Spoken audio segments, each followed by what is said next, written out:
and welcome to the Brothers Talk Show on M24 News with your hosts, Rod and Norm, where our purpose is a simple one. We are unfiltered African-American men with no strings attached, giving voice as the most feared, most misunderstood, and most rarely heard from segment of the population on topics of interest to us for education, enlightenment, and entertainment. To reach us with your comments, questions, and suggestions, we're at the Brothers Talk on Twitter, Brothers Talk on Instagram, and the Facebook group of the same name. And if you care to share in more detail, hit us up at the email address, thebrotherstalk@gmail.com. Also, tune into our weekly podcast, which drops each Friday, wherever you listen to your favorite podcast. In our news segment this week, we have to talk about 41-year-old Laquita Willis, who was shot and killed by a 30-year-old white dude in Decatur over mask wearing. She was a cashier at a grocery store of sorts, and this guy came in not wearing his mask properly. As the first line of defense, these essential workers who are put in the role of having to inform customers that they have to wear their mask properly. And so this guy decided to not buy anything, but go outside, get his gun, and come back in and shoot Sister Willis dead. And in the ensuing gun battle, he shot an off-duty Decatur sheriff's deputy a couple of times, but in the vest, and even wounded another cashier while he was also wounded himself. So you notice I'm not giving any rise to his name because I don't think he deserves to be publicized. But this is just symptomatic of an ongoing issue in this country where you have people who are just refusing to abide by the rules. And so much so that on this coming Monday, this same town of Decatur will lift the mask ban, but it hadn't been lifted at this point. And so she was simply doing her duty, and now she's dead. And it's just appalling that you would have a situation where someone who is just letting the customers know what the rules of the company are would have to lose their life. Rod, I don't know which angle to take on this event, but I'm going to take the historic one. This is simply just another unarmed Black person killed by a white person. Since slavery, this is how we live in this country. And simply suggesting that someone's not wearing a mask properly is no reason for their murder, obviously. And while we're just discussing this in Georgia, you know, another home invasion by the police has resulted in another unarmed Black man murdered. Yeah, and so but it is just really unconscionable that someone could be so angry at a policy that is not, it wasn't Mrs. Willis's policy that they had to wear the mask properly, but she would have been charged with not doing her job properly if her manager had come in and seen her serving this person not wearing the mask as he was supposed to. And yet he found no problem with going out and getting a gun and shooting this person. And there have been a number of these kind of instances across the country. So I like the fact, Norm, that you brought up that it is another sense of the idea that it's okay to shoot unarmed Black people. And to have an instance like this where you should have literally everywhere that's a policy, there ought to be armed guards there ready to actually enforce these company policies, because it should not be up to these essential workers who are just doing their jobs. You know, I agree with you there, Rod. You know, if you're going to put these workers on the front lines, then they should at least have some security and some kind of protection. But what does it say about this country when just enforcing a basic rule during a pandemic could cost you your life? And the fact is, it shouldn't require that you have an armed guard protecting you for enforcing it.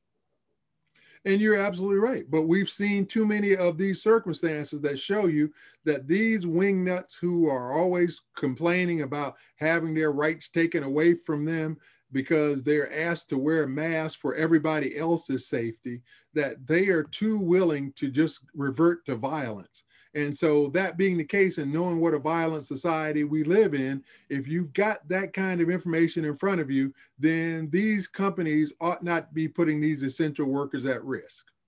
And you know, you said a mouthful there, Rod, because these same nut jobs are equating wearing a mask with slavery, which just shows you how far off they are. Yeah, and so I noticed that somebody obviously got to Marjorie Taylor Greene because she was moonwalking away from her comments where she likened some of the policies around the pandemic to the Holocaust. And so it seems once again that lobby was able to get her to, one, she claims she visited the Holocaust Museum, and now she's just so sorry that she made any statements that could have offended or equated that situation. But at the same time, we know that we can find these instances of people who are willing to take the liberties and literally take the lives of Black people who are effectively doing their jobs. And I've noticed that time after time, there may be some few instances where a white person, but almost every instance that I've seen where a person has reacted violently, it has been a Black person who's been on the receiving end from a white person. Oh, definitely. And unfortunately, you know, again, I've seen a few where our people overreacted, but the majority, again, the Karens and what have you in this country seem to feel that they're above the law, they're above the rules, and their privilege comes first before our safety. Yeah, and you couldn't have said it better there, because obviously we've seen the instances where the Karens and the Beckys call the police on us for nothing, and the police find it their responsibility to actually uphold whatever the call was, no matter how ridiculous it was. Just like when we talked about the sister who was given a ticket for talking too loudly in her own yard because a Karen called from next door and thought that she had the right to tell her how loud she should be speaking. Well, that's our take. And please stay with us. We'll be right back with more of the Brothers Talk Show on M24 News. Millennium TV, bridging communities worldwide. We broadcast diverse international content from Europe, Asia, Africa, and now right here in the USA. Watch us via Roku on your smart TV. Submit your own content to 1530entertainmentllc@gmail.com. Download the Millennium TV app from the App Store to stream our shows anywhere, anytime. Millennium TV. And we're back on the Brothers Talk Show on M24 News. And in our political segment this week, Norm, you had an interesting take on Lori Lightfoot, who is the mayor of Chicago. And it's interesting that, you know, she ran on a campaign that said she was going to provide more transparency for the police. She was going to certainly be more focused on improving the status of education. She was going to be more concerned about a lot of the segregation of the neighborhoods in Chicago. And thus far, it seems she's over the cycle, because in fact, she has been guilty of protecting the police and actually keeping a lot of the information in terms of videos from coming out. She's fought against them. She's also not done anything towards helping out the educational system there. And Chicago continues to be mired in segregated society as it's ever been. And then most recently, in some kind of veiled attempt, I guess, to garner favor in the Black community, she announced that she was only going to give interviews to the Black press. And so what that has to do with her having any credibility for her failed policies is something I just don't understand. Well, you know, it's the old, let me just show them I'm still Black, even though everything I've done has disenfranchised the Black and brown community of Chicago, which is what the mayor, the former mayor, had done. So she's really no better. She promised to make the school board public, to give the parents and the people of the city an opportunity to have a voice in their school board. That's what she ran on. Now she's against it. And as you mentioned, Rod, she also told the people that she was going to change the culture of the police department and make it more transparent. And it's the same old thing. Black people are killed, Black people, homes are invaded, and you can't get a tape. She will fight tooth and nail to protect the racist white supremacist system before opening up the city to Black and brown people. And so you really have to go then and ask the question, what was her history that would allow her to have had so many of the Black community actually support her in the first place? I mean, she obviously had to get a lot of the white vote. So was it that she was being disingenuous? Has she changed her colors? But the bottom line is that when we continue to look at what she represents, it's just so different from the platform that she ran on. And so it's hard to put your finger on it and understand what she hopes to glean by this, because the people of Chicago certainly aren't going to have short memories and not remember that she didn't deliver on any of these promises. And when you have these murders continuing to take place and the cover-ups, as you mentioned, the woman whose house was broken into early in the morning and she was forced to stand there naked in front of the police. There was another instance where a woman was roused with her kids at before 6 o'clock in the morning, and they were taken out on the street under the guise of a drug bust, and no drugs were found, and her house was ramaged and destroyed in the roof as they were looking for these drugs, these non-existent drugs. So it just doesn't add up as to her responses even. You know, she comes out after the fact saying things like, we really have to look into this. And that's just not satisfactory. I mean, heads should roll on some of these situations, but instead, as both of us have said, what she's done is delayed the process of these videos being released until, I guess she hoped people would forget about it. But whenever they come out, they just enrage you to the point that it really makes her look even worse. And by simply speaking only to the Black press, that's not going to help her at all. If anything, that's going to show us what she really is, which is what her behavior has done. You know, we can look at her as another blackface in the Democratic Party. They realize that identity politics works every time. We can stick a blackface up there and get elected and continue the same oppression that we did under the whiteface. And does she really think that the Black press is so simple-minded that they will give her a pass on all these issues, that they won't turn around and say the kind of tough questions, especially because they're going to be all amongst themselves? I mean, I know there are some of those individuals who, when the white reporters around, might couch some of their questions and softball them, but when it's all us in the room and the mayor, does she really believe that they're going to just softball it in a way that she can just get away with trying to bluff them without giving substantive answers? Or does she really think that perhaps she's going to get a pass from them? Well, I really don't know what she believes, but I'm going to go out on a limb here and say her political career is pretty much over, because there's no way she's going to get a second term in this city. Obvious, you know, the people need to find a candidate and produce their own political party candidate. Yeah, well, the Chicago political machinery is fairly complex and still has some issues in it. So I might not go so far as to say she won't get reelected, because stranger things have happened. But I certainly think that she's got a lot of fence mending to do and a lot of relationship building or restoring with the Black community, because we're not in Chicago, but we're watching and we can see it.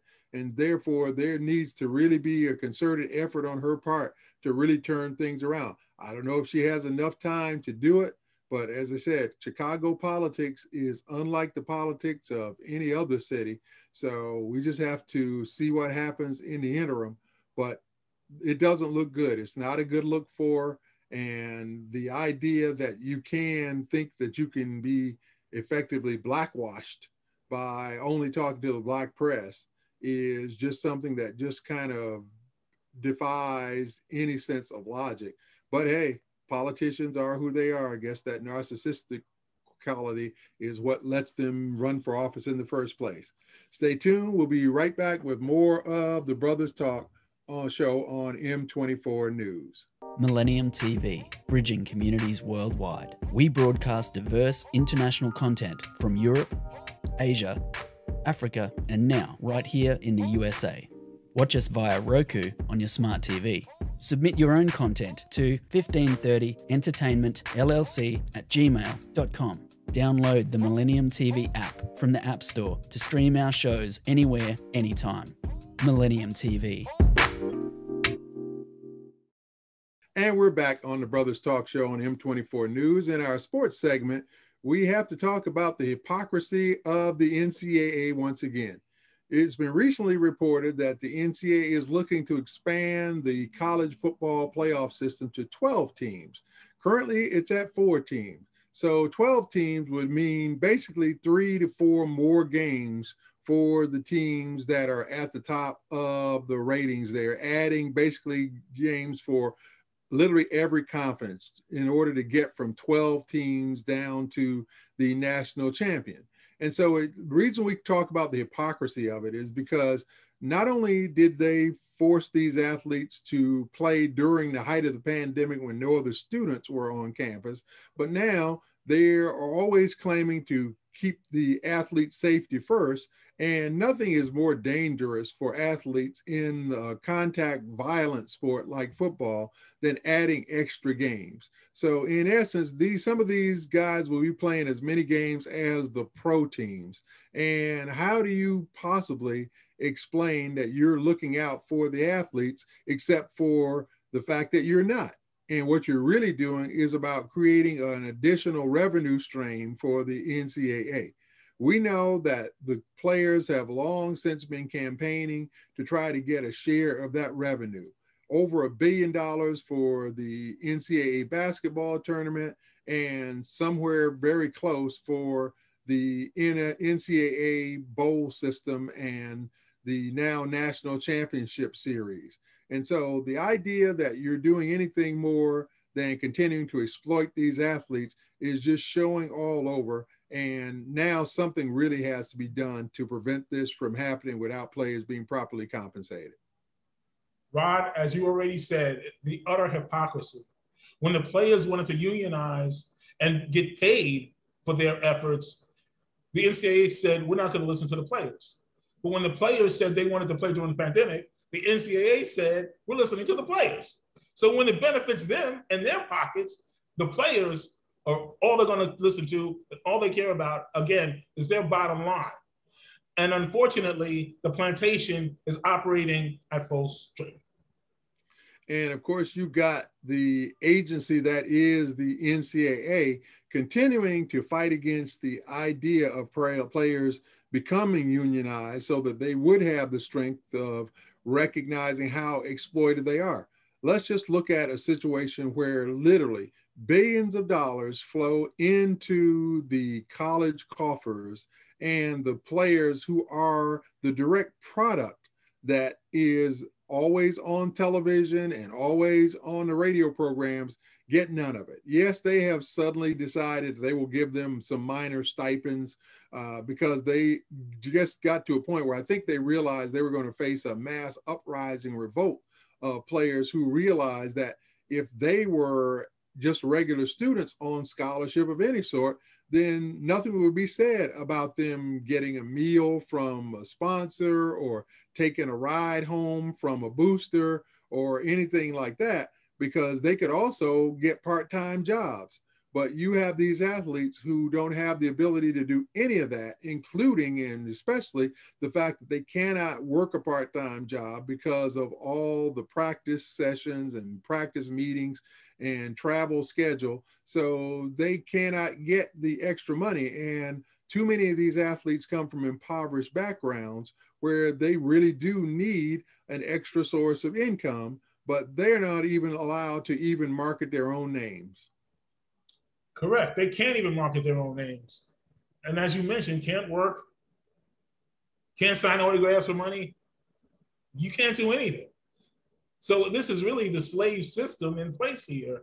And unfortunately, these students have no place to go other than organizing and basically shutting it down. They have no choice. And remember, we had the precedent already set all the way up to the Supreme Court, where they declared, like they did with the NFL and Major League Baseball, that these are private clubs, so they are able to set their own rules. Well, these so-called private clubs are actually awfully federally funded, which means they should not be able to have that same distinction. And so the the National Labor Relations Board really needs to intervene and allow these athletes to be able to unionize, because just consider the simple example of what you just said, that it is my name as an athlete. And if somebody wants to pay me to give them an autograph, then I can't do that because the NCAA actually owns the rights to my name. The NCAA puts my picture on these video games and markets my image and name. And again, they make even more money off of it, of which I don't get a cent. And the excuse is always made, well, they're getting a free education. And as we've said on multiple occasions, what's free about it when you literally have to work in order to maintain that status?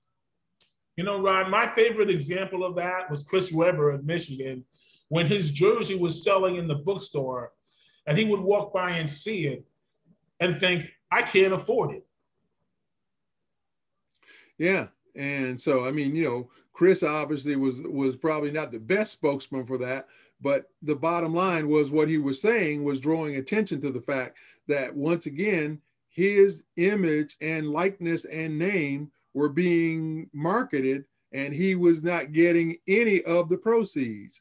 And so there are many of these stories that talk about the fact that the average basketball player in the NCAA is worth something on the average of $160,000 on the open market, based on what they bring in terms of monies into the university system, and that the football players are worth something like $125,000 on the open market, again, based on the monies they bring into the NCAA system.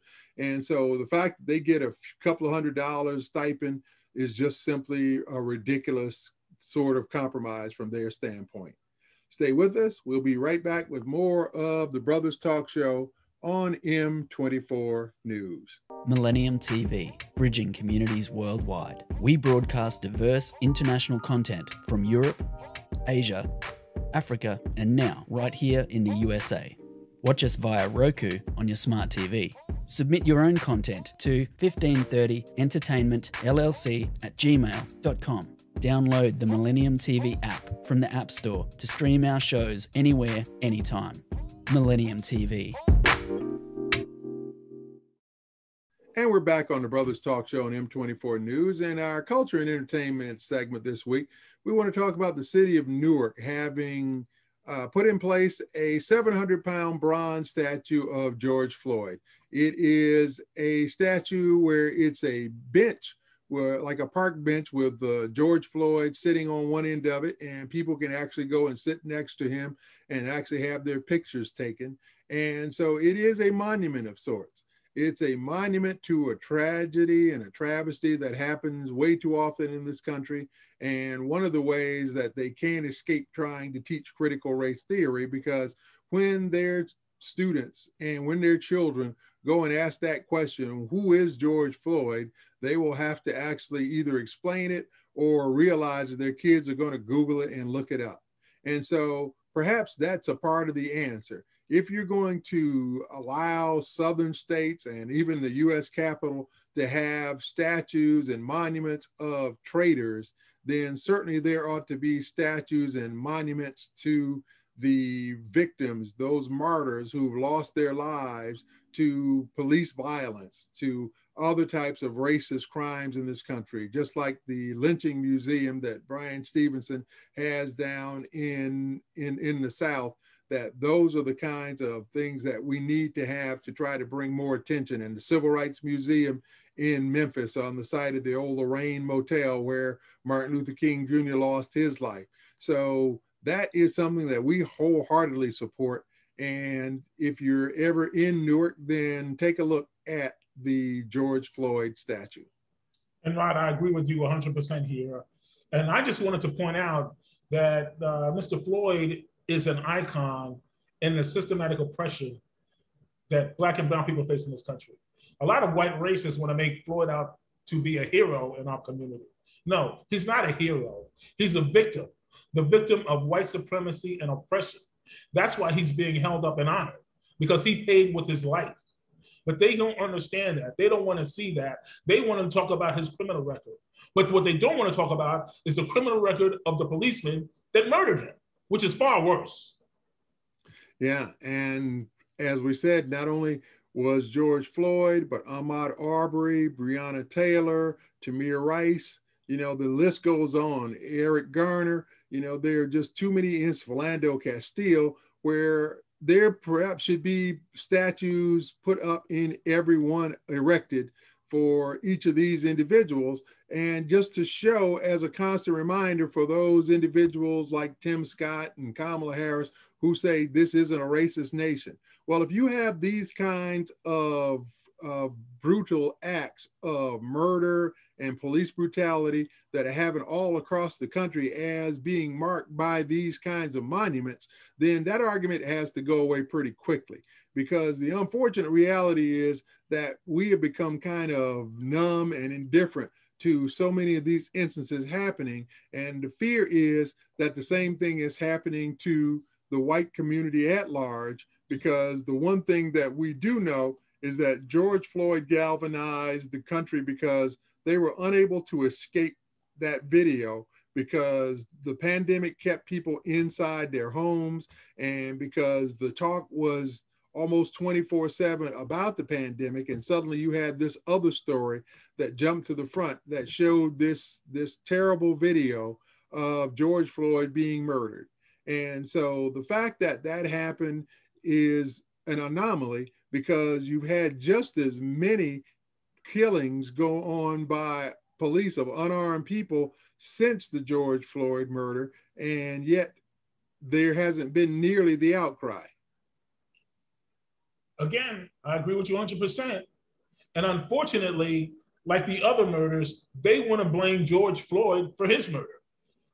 Unconscionable, of course, but that's the society we live in. And again, no one is actually trying to address any issues in regards to the institutional racism in this country, which allows the police and every other institution to oppress our people. That's a major issue. Whites have to take a bite of their own apple and start addressing their issues. And it's interesting that in the midst of HR 1 and HR 40 and Juneteenth, that what you haven't heard as much conversation about is police reform. That had been kind of the lightning rod issue of defund the police, was out there on the front of the lips of both the Republicans and Democrats. And you had an equal amount of pushback on both sides. But suddenly, just like that issue has gone away, while, as we said, the killings have continued.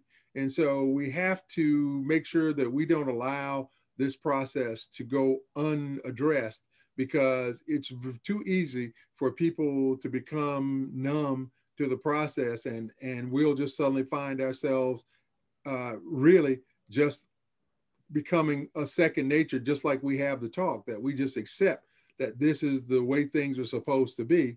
And thereby we can continue to just be victimized by a system that is about brutality. And I'm glad you mentioned the defunding of police.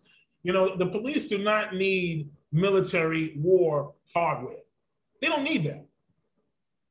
Their budgets are just like the military budgets of this country, overblown in each city. And it's to the point where the city cannot offer services to its residents. The police are eating up everything.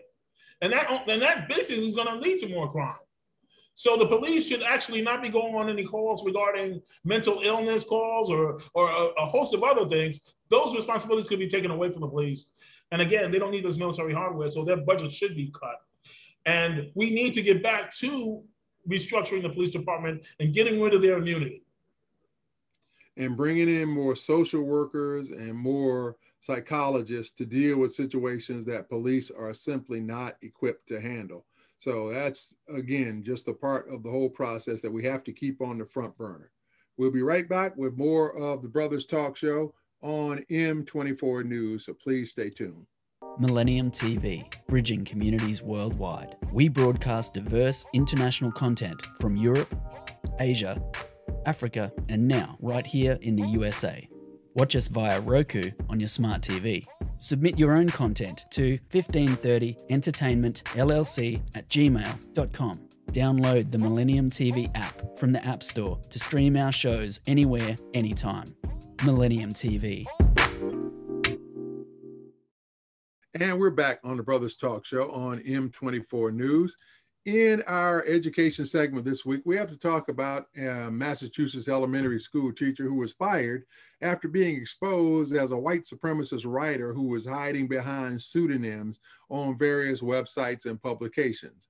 And so what brings this to our attention and why we want to talk about it is because it makes us wonder how much real screening of the psychological profiles is being done by teachers who have the ability to formatively shape the opinions and as well as inflict their own opinions of how people can learn. And so when you have an individual like this who is an elementary school teacher and he's dealing with people of other ethnic groups, then how much of his racist leanings are actually being put into his teaching methods, and how much of his racism is actually showing for the underrepresented groups, the ethnic minorities who are in his classes. And so this raises a question that we think needs to be answered in the same way that we think it ought to be answered about police.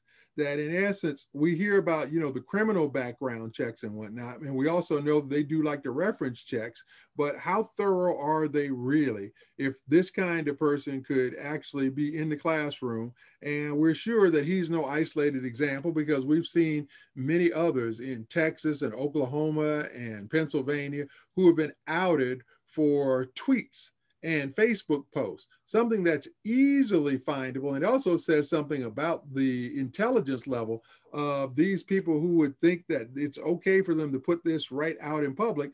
But this individual in Massachusetts was at least attempting to hide it.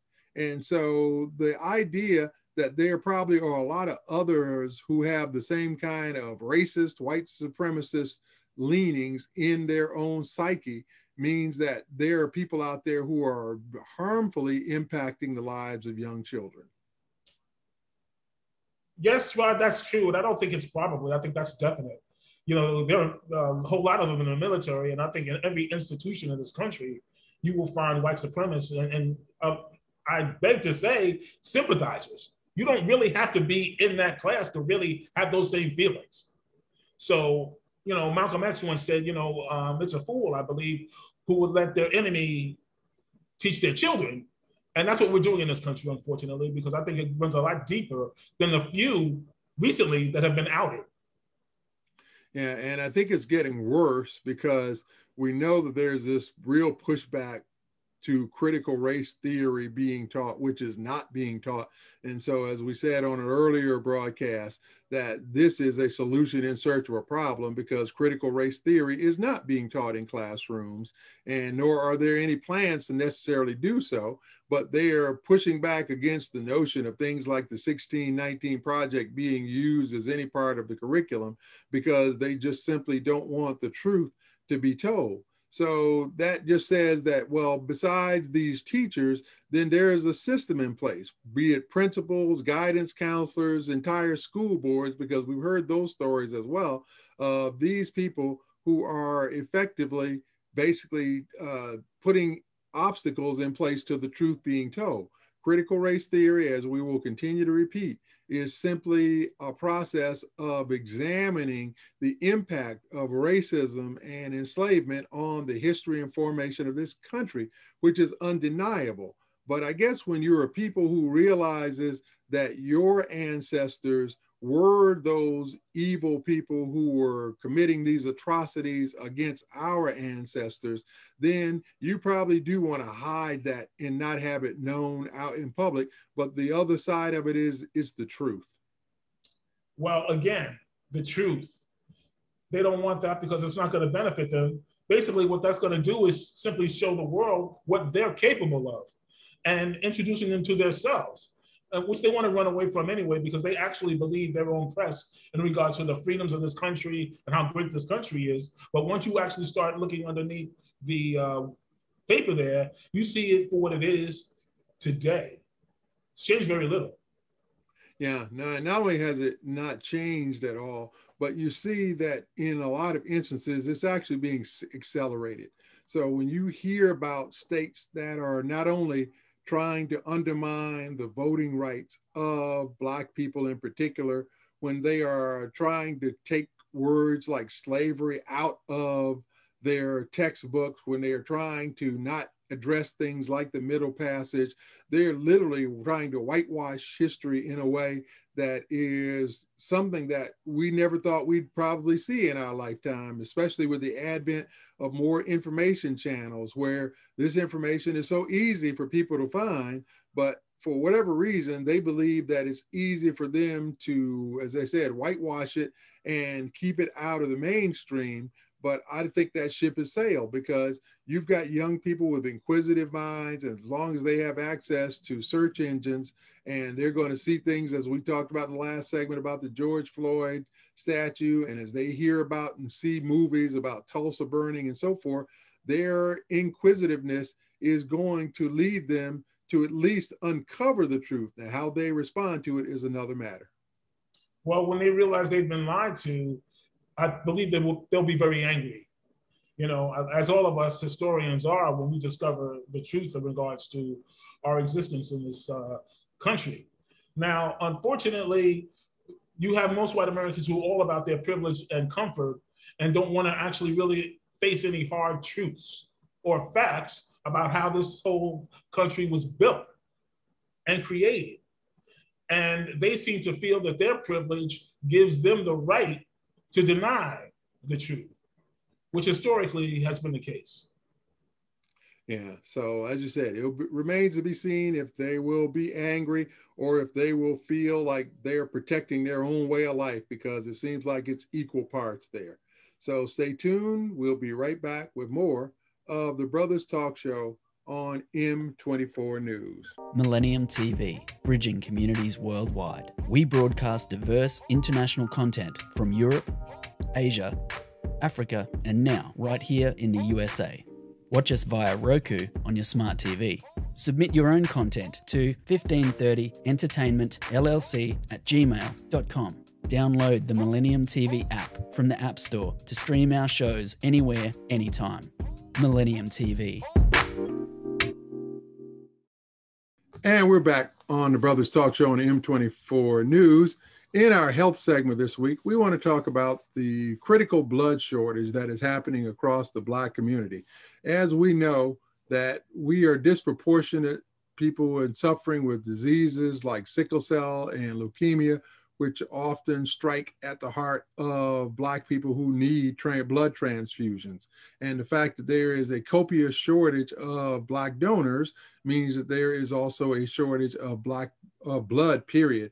And so the unfortunate reality is also that when these hospitals that are in Black communities serving Black people primarily, then the blood supply that they have, you know, hospitals don't typically share their blood supply. So that means that the hospitals in the suburbs and in the white areas have a blood supply surplus. And so while they can make sure that they have for all kinds of issues like surgeries and so forth, then without having the necessary number of donors in our communities, then our hospitals, or the hospitals that serve our communities primarily, are going at a deficit. This is true. And disproportionately, you know, as you mentioned, all the surgeries are going to be basically really dangerous at this point, and any medical emergencies, use of the emergency rooms, gunshot stabbings, whatever, or just cutting yourself now, you are really going to be in jeopardy in regards to treatment. So we have to actually come together as a community and make sure that our local hospitals are taken care of in regards to blood. We may have to actually just organize a donation day when those that are able to come in and give their blood. Well, it's a challenge that we have to put out to our community to recognize that giving blood is indeed a service, and it's relatively painless. In essence, if you are certainly one of those folks who has the O positive blood, which is, I think, the universal donor, then you're able to give your plasma as well, because that's the blood that can be used across pretty much all other blood types. So, but the bottom line is blood is needed for all blood types. And so whether you know your blood type or not, if you're not a person who is infected with something like HIV or one of the other transmissible blood diseases, then you really do need to think about helping out, because you certainly don't want to be that person who is a victim of a car accident or who needs to go under the knife, as Norm said. And you've got it so severe now that oftentimes in our hospital situations, people who are going to go under the knife actually have been donating their own blood ahead of time, but that doesn't always become the case. You know, when a person is in an automobile accident or a victim of other kind of traumatic process that means a loss of blood or the need of a blood transfusion, there isn't any advanced planning for that. And so we certainly don't want to see lives lost because we simply did not have blood available to our community. You know, we speak a lot about Black health on our show and our podcast, because literally if we don't have our health, then we can't build, we have nothing. So we have to be a little bit proactive here. And right now is the time to go to your local hospital, your local blood bank, and ask them what you can do. We need all arms now. And so it really is a very straightforward process. I've given blood, and you literally go in and they take your information. They make sure that you don't have, like I said, any of the blood transmitted diseases that would impact your status, but they effectively usually give you some liquid to drink as well as a cookie or something to kind of replenish you. And after they take your blood, you know, they make sure you just stick around long enough to make sure that you're okay and that you're not woozy, because they don't take a lot of blood, you know, they take enough. And as I said, in some instances, they actually do the plasma, where they actually give you your blood platelets black. They actually just take the plasma out of the blood and then put your own blood back into your body. So that's another part of the process. But it really is something that we should get behind, because we know that accidents do happen. And as we said before, we are disproportionately impacted by things like sickle cell anemia and leukemia, and those kinds of diseases that require regular blood transfusions. And so we don't want to be responsible for really people dying because we didn't practice a little bit of extra generosity and give blood. And you know, it could be you, it could be your neighbor, it could be a loved one, a relative, whoever, that survives because you made this effort to contribute. Something to think about. Yeah, it definitely is something that we ought to be behind. And again, if you have members of your family who are in the medical profession, and if not, as Norm said, it's very easy to go to your local hospital. You can even talk about it with your doctor and find out how easy it is. The Red Cross is always having blood drives. So a lot of times they're being held at churches and other types of social events. So you can even look up the Red Cross online or open up your phone books for those who still have phone books around, but they're readily accessible, and they're always trying to make sure that they have blood available for crises. And remember, we've had some severe situations, especially with the pandemic, that's also depleted blood supplies. So we really do need to do our part to step up to make sure that our community, at the very least, is not suffering from a lack of blood resources. And if you don't know what a phone book is, you can use Google. That's the facts. So do your part. We'll continue to do ours. Hopefully this will be one that we will be able to talk about a really successful pattern in the real near future. Stay tuned. We'll be right back with more of the Brothers Talk Show on M24 News. Millennium TV, bridging communities worldwide. We broadcast diverse international content from Europe, Asia, Africa, and now right here in the USA. Watch us via Roku on your smart TV. Submit your own content to 1530entertainmentllc@gmail.com. Download the Millennium TV app from the App Store to stream our shows anywhere, anytime. Millennium TV. And we're back on the Brothers Talk Show on M24 News. In our Black on Black Love segment this week, we want to show some more love to Naomi Osaka. As you may recall, recently she bowed out of the French Open due to some struggles she was having emotionally and looking to take care of her mental health. And now she's done the same thing for Wimbledon. She has said that she needs to take better care of herself mentally. And so we applaud her for being willing to take the stance that she has, because this was a situation that to us seemed to be a lot more of the old master slave relationship, where they thought that they could literally just tell her whatever and she needed to be beholden to them because they act as though it's the sport that makes the person and not vice versa. Naomi Osaka continues to be the highest paid female athlete in the world, and she's a very popular figure and a very well-spoken and very thoughtful person. She indicated that some of the press conferences after the matches were taking a toll on her and having her to feel a sense of doubt about her abilities in a way that was not healthy.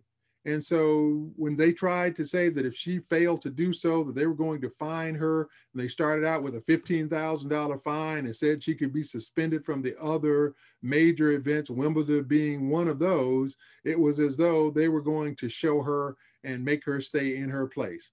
Well, kudos to Naomi Osaka for taking the whip out of their hands and literally saying that I will be in charge of my own future. And if I don't feel up to this process, then you try to threaten me, then actually I will just not play in your tournament, period.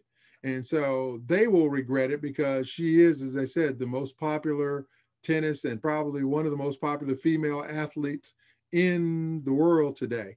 And so she said that she would play in the Olympics, which are being held in her co-home country of Japan. So she recognizes that there won't be the same kind of pressure there, and she wants to be recognized on her home soil.